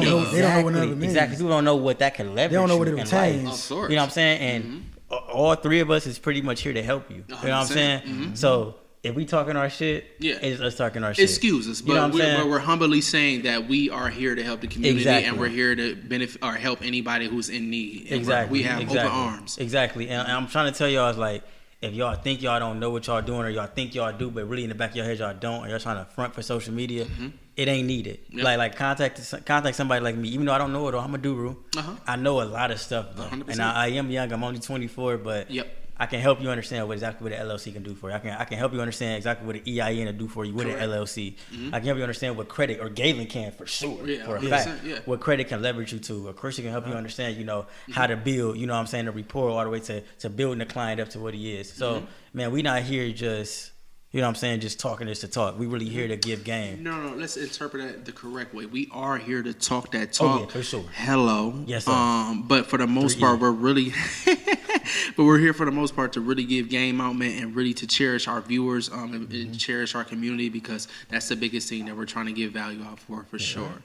I got a couple more questions for you guys. I'm gonna let you guys get up out of here. Take your time, bro. I wanted to ask, what was considered your guys' first successful breakthrough? It could be financially, it could be mentally, it could be physically, whatever the case may be. First financial breakthrough. That's a question I haven't heard or first, in a while. First successful breakthrough. That's cool. Yep. I love it. My first, you want to go ahead? Can I speak? And you can go financially or whatever, mentally. So our first, and this breakthrough was financially for me. Not only one, and that was like financial. Money is money. Like I told you, it's something I can get. Anybody can get at any given time. It's something that you can grasp. Thing. Exactly. What that was for me was it was Christmas night. Well, Christmas weekend going into New Year's, and I knew that I could bank on myself at that point in time. 100%. I knew at a point in time that I didn't need a 9 to 5 because it was draining me at the time. Nothing's wrong with the 9 to 5 that I have now. I love it. At that time, I felt like the 9 to 5 was draining me, and I was like, you know what? I know I could put my mental. It will help my mental, my financial, emotional stability. It will help all of these. And that was Christmas night, Christmas Eve. My apologies. Christmas Eve to New Year's Eve, and that that weekend changed my life. As far as money, financially. As far as money, emotionally. And you guys don't, I'm about to say, you guys don't have to go into the whole financial aspect of it, but that's great to hear. How about you, Chris? For me, man, my breakthrough, I would probably say, honestly, man, being the first to graduate in my family. Come on, man. While having a daughter. Talk about it, bro. You know what I'm saying? While having all this stress on my, you know what I'm saying? Come on. That's what kind of was a breakthrough for me. Like, I actually believed in myself. That was big. You know what I'm saying? And that's when I actually noticed the quote that, you know, you don't hustle for your last name, you hustle for your first. Gotcha. And when I noticed that, that's when I was like, man, like, other way around. That's my breakthrough. So my breakthrough is honestly more of the mental educational aspect of man, if you know this, it can get you here. You know what I'm saying? If you have the knowledge, it can get you here. Exactly. And during that time, that's when I actually learned wholesaling. And thanks to that, I closed my first deal in January, February, and March, 3 months straight. Hello. And so the education brought me financial freedom, to be honest with you. Let's go. And that's that was the biggest breaking point for me. Long story short, I learned that with knowledge comes success on the financial side. Talk about it. But you gotta be willing to go. You gotta be willing to go through the mental. You gotta be willing to go through the mental in order to get to financial. God ain't gonna give you nothing you not ready for. God ain't gonna give you nothing you not ready for, bro. So when he know you ready, he gonna give it to you, right? Yep. So I graduated December. Yep. I studied that whole month. In January, February, and March, I closed 3 straight real estate deals. And I'm not the type to speak on money, but it was $3K. It was $3K plus like you here. per deal. Let's go. And that's God saying you ready now. Exactly. You know what I'm saying? Because at first I couldn't even handle $400 on my own. Yeah, come on. And he like, okay, if you can handle 400, what makes you think you can handle a band or 2 bands or 3 bands? You know what I'm saying? Giving the puppy a little bit of water to see if Exactly. they can get to the Exactly. ocean. And no offense, not to speak on I mean, of course, the economy right now, but a lot of people kind of washing themselves out the water with the stimulus check. They could really be reinvesting this check to build their credit, to go to somebody like Gaylon, or to go to the bills they behind on, and that's where people lack. Black culture lacks financial freedom, or simply getting ahead. We got to get back on that, man. So y'all got to hit up Gaylon. All right, so we got 2 more questions for the LETT twins. I think what we just touched on off camera was, obviously COVID is probably the biggest thing, on the topic right now. Yeah, Definitely what's going on right now. We spoke on that a little bit. Of course. I'll ask both of you, what did you learn from this pandemic, and what did you do with the time of being down during this pandemic as well?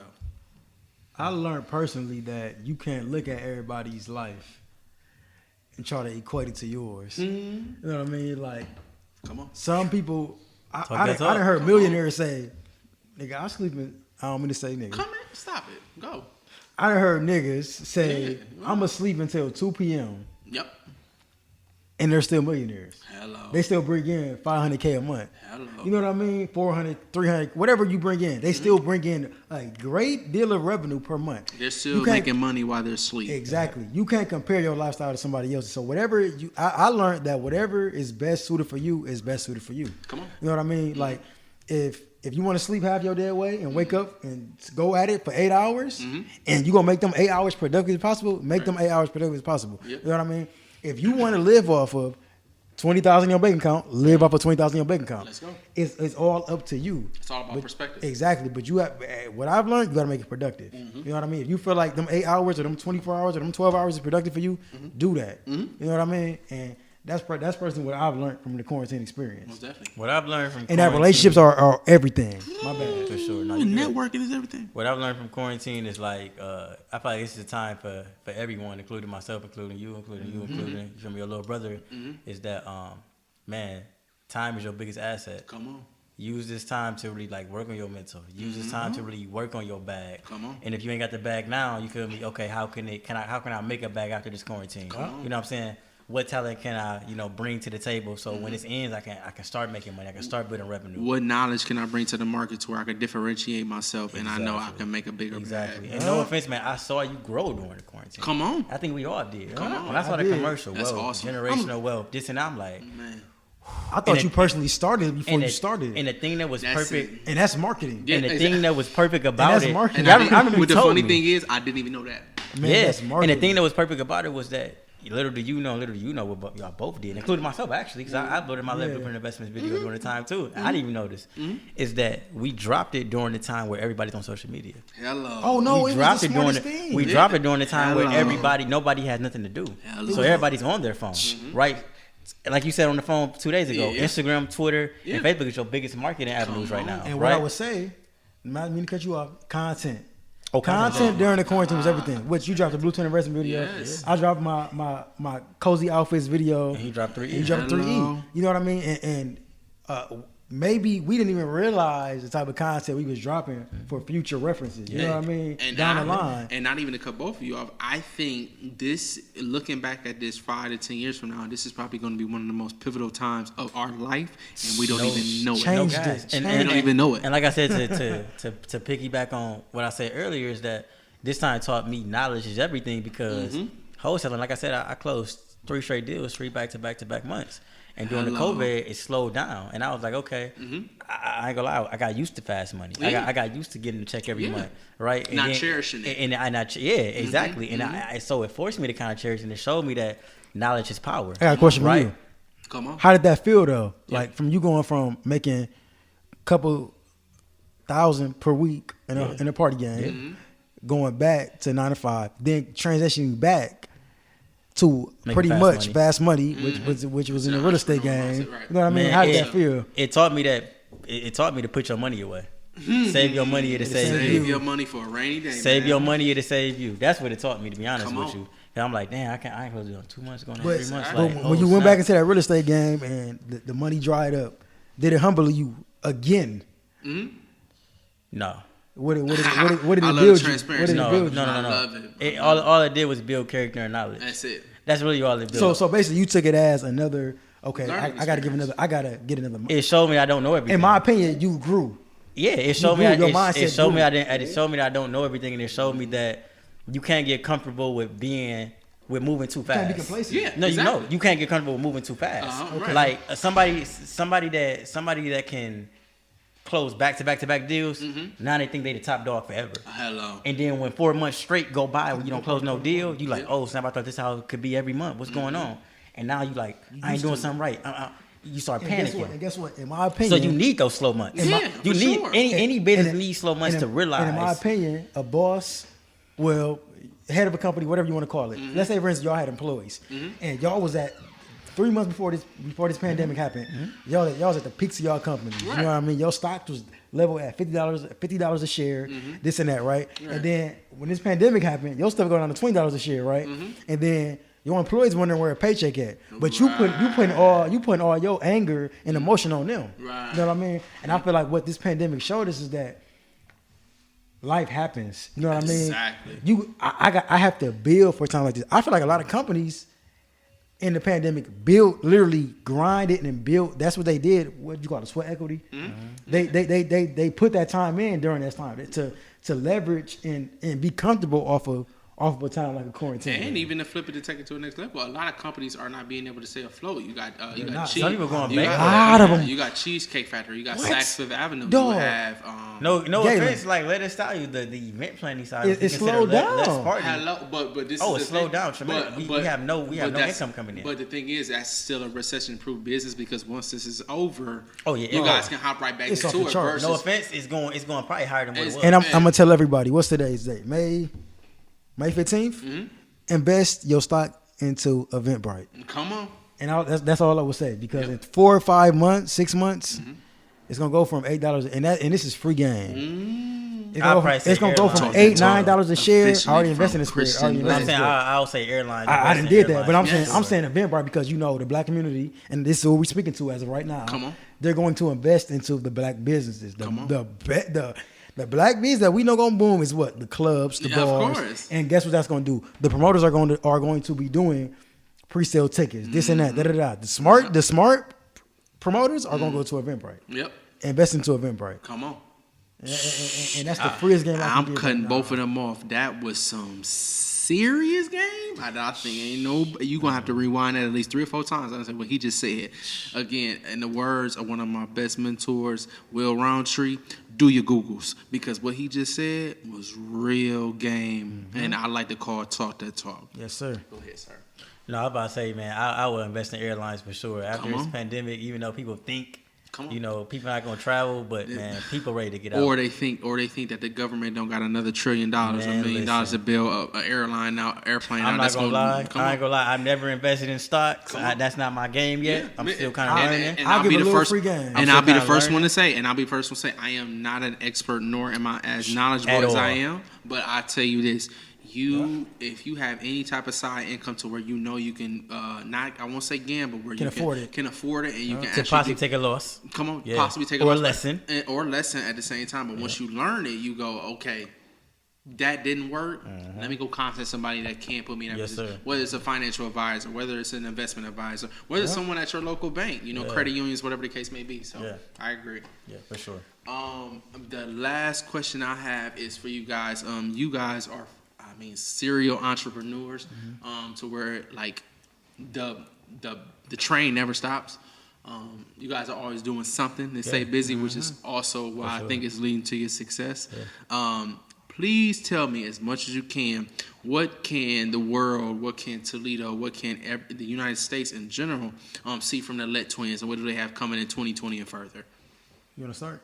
Yeah, I would say just being a better businessman. Investing my time, my knowledge into what I want to invest into. Okay. You know what I'm saying? So I want to invest my time more into real estate. Like I said, people think I know it all. I don't know it all yet. You know what I'm saying? I actually want to get about 3 rentals before the end of this year. You know what I'm saying? I actually want to invest in somebody else's business and actually make a post about it. I'm cutting you off because I need to hear you. I need to quit hearing you say I want to do. Yeah. I will. I will. There you go. Yes, sir. Yeah, I appreciate that actually. I really do appreciate that. Yeah, because I definitely will. I don't know if that's your pitch or what. Yeah. No, and I don't know. Not even pitch, but I'm saying his pitch. Oh yeah, but words in general, I think it's it means everything, bro. It's everything, bro. I just told a girl on IG because he asked like, man, like you really giving free game, can you? Is writing your goals down better than just typing them on your phone? I said, absolutely. I said, because every day I go past my 2 whiteboards, I look at it and I instantly get pressure. It's literally I get pressure instantly. Yep. Oh shit, I gotta knock this down. Or else what's gonna happen next? If I don't knock this down, I don't eat. Exactly. If I don't knock this down, my daughter don't eat. If I don't knock this down, I can't put gas in my tank and move and make money. Right? Yep. So every time I look at this goal, I get pressure. Whenever I see how much my rent is, I get pressure to what? Make more money, right? Correct. Whenever you see, that you only got 3 clients in the pipeline, I gotta get 6 now. Right? So that's pressure. When you write things down, man, write down your goals, y'all. Write down your goals. Write down your goals. I guarantee you're going to see 10 times more progression than what you saw before. And I'll even say, before Christian even goes into that, I'll say you have to literally, with your goals, you have to have them written down. You have to literally memorize them. You have to literally dream about them. You have to literally eat, and sleep, make obtainable goals. Anything about goals. And I'll even say that, and I'll challenge you on that.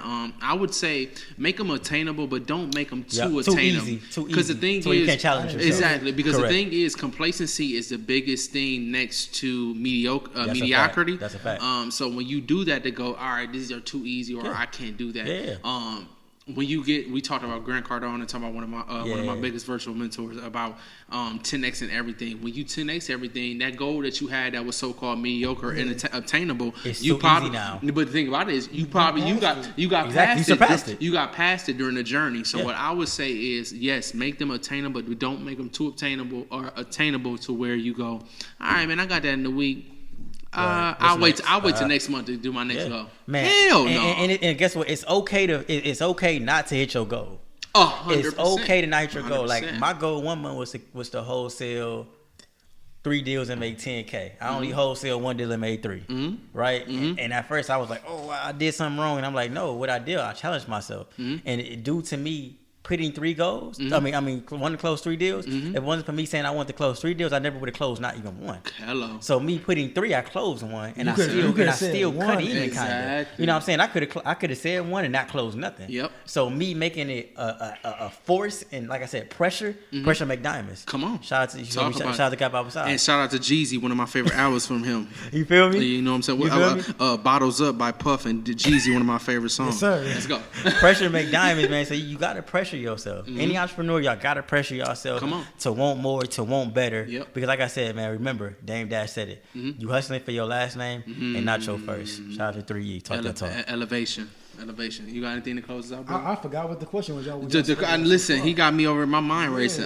The question was 2020 and further, what are you guys into? But it went into something totally definitely 2020. Like I said, I want to get into real estate, Yeah. assets. Man, I want to make sure my daughter is comfortable. I want to create generational wealth. Big blessings. I ain't gonna lie, man. The mental side, I want to be happy as could be. Come on. Right. As simple as that. Right. Come on. And first of all, like moving forward in life, man, I want to make myself happy and God happy. You know what I mean? And I always been the type, like, I feel like I focus so much of life on myself. Hello. I forgot about everybody around me and what will make me happy and God happy. You know what I mean? So I want to go back to that first of all, and two, I want generational wealth. I don't have a child, but I look at Kim like his child, like she's my own. Of course. You know what I mean? And he knows that. I know that. My family knows that. You know what I mean? So if she got to be the first one with $1 million in her account, listen, shoot, she gonna be the first one with $1 million in her account. You know what I mean? Come on. Two, I want to build this brand that me and my lady building. I want to build this to knock off a couple big brands. And it's gonna take some hard work. Hold on, and to put it in the dumbest terms, what Christopher is saying, or I'm sorry, what Christian is saying is, this brand that he building, get out the motherfucking way. When you talk about fashion brands, when you talk about something that's in that space that's gonna dominate the space, this is what my guy is gonna be doing. Definitely. And if you think I ain't repping it like 3E, you are a idiot. Come on, man. Silly. Come on now. So I'm repping 3E like family too, by the way. Family, like, so that's my second goal. My third goal is to build the biggest. The third goal is to build the biggest events in Ohio. Talk your That's talk. definitely the goal. To take it from the clubs and take it to yards. Let me ask you this. Damn it, we said this was the last question. What I will ask is, I was setting the tone this being the first episode, and Chris, you just show a hell of love to all the Toledo promoters, and I think that's huge. Yeah. But I think the biggest thing is this. If you want to be dominant in your space, you have to claim it. You have to be able to go, all right, listen, I gave y'all this amount of time. We've been there, trust me. Yeah, we gave y'all this amount of events. We talked our talk big time. Yeah, we gave y'all this amount of events. But I'm going to clarify with y'all, and y'all don't have to speak on it. Right. Y'all don't have to say it. Y'all are the biggest fucking promoters that ever came out of Toledo in my time. We got that multiple times, to be honest with you. Yeah, out of my time. I appreciate that. I think from marketing, I think from branding, I think from ticket sales. I mean, pockets don't even got to be talked about. Yeah. But I think just from a overall collective space, nobody in the city of Toledo, when they put their mind to it, the LETT Twins is really fucking shit up. Right. And I say that from a genuine, vulnerable, non-egotistical way. Appreciate that. Yeah. So appreciate that. Yeah. So anything else that you think that you want to come into 2020 or further? Yeah, definitely. I want to collaborate a lot more with the event planners, with the credit repairers like Gaylon. I want to collaborate with anybody that can elevate me. I want to shout out a lot of people that put me on the game or help me elevate. Important. You know what I mean? Which is so important. Damn Dons, my business partner, the one that I'm still locked in with to this day. Brother. You know what I mean? Brother, 100%. Family, fraternity, LB. You know what I mean? Doing big things in Cleveland right now. Exactly. You know what I mean? I want to shout him out. I want to thank every club in Toledo that ever helped me out. Yes, opportunity. To even showcase your talent. Shout out to Free Stunt. You know what I mean? That was the one that really molded me into this monster that I feel like we've become. I want to shout out to anybody out of town that gave me a mic, like my guy, the guy Tizzy from Buckhead in Atlanta. I went up to that man and told him I was a host, and he said, "Man, from where?" And I said, "Ohio." And he was like, "Y'all the pretty nasty twins." I said, "Yes, sir." That man gave me the mic off of no other discussion, nothing else needed. You know what I mean? Shout out to Teddy. He the person that actually taught me the game when it came to percentages. Teddy, when you talk in Toledo, Teddy Mack. Yeah, you know that's my big cousin. That's what I'm talking about. Teddy Mack, Lonnie G. Shout out to the new Teddy Sony. for sure. You feel me? Lonnie G, Teddy, man, like the old heads and the OGs. And that's also taught me too, like, man, like respect the OGs. You gotta respect the OGs because like they taught me so much. They paved the way, bro. Like evolution days, blueprint days, like things that maybe my crowd not even know that I know because of them stories. You know what I'm saying? But man, you kind of got to thank them because they didn't never have to give away free games. Come on. And even shout out to my dude Ron. You feel me? All them DG, of course. the whole nine. You feel me? For collabing with us and teaching them a little bit of what they know. You feel me? Of course, us showing them what we know. And I'll say, and when I say that, you guys being the biggest promoters in Toledo, I think from the age bracket. I'm not speaking. I'm not speaking from. You're talking about generational. Correct. No. Exactly. And it's okay because no offense, we had these talks with them, and we tell them like. No offense, like we had the hardest Sunday. We had the hardest Sunday. Shout out to E-Doug and I Am Sensei. Like we had the hardest Sunday in Ohio. I don't care what nobody talk says. your shit. Sundays will never be the same after talk True your Sunday. shit. I think everybody knows that. I don't think weeklies would be the same. And no offense, not even Thursday. Thursdays was big. Signal Thursday. Shout out to DJ Kaya Kai. Shout out to Q Holly. Shout out to, like I said, E-Doug. Shout out to Looney Gang. Shout out to I Am Sensei. Man, man, we brought so many artists on Sundays. Our last artist we supposed to bring on True Sundays was Blueface, and they got canceled.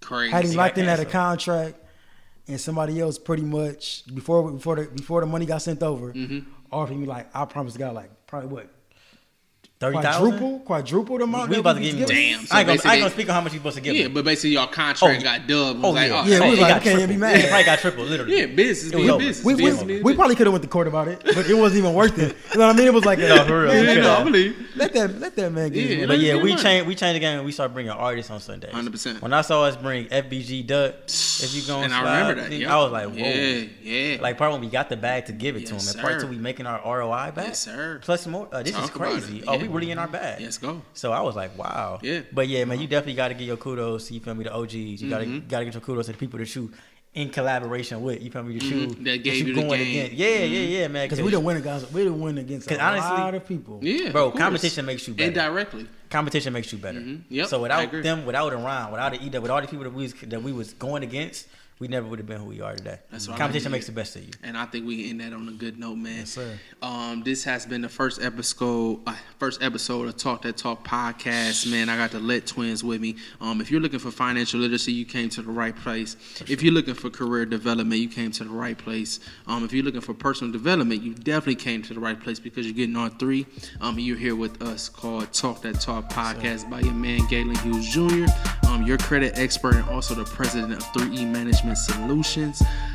This has been a phenomenal episode. I appreciate my brothers coming out. And like I said, we are out, and I'll see you guys next time. Yes, sir. Appreciate you having me. No problem.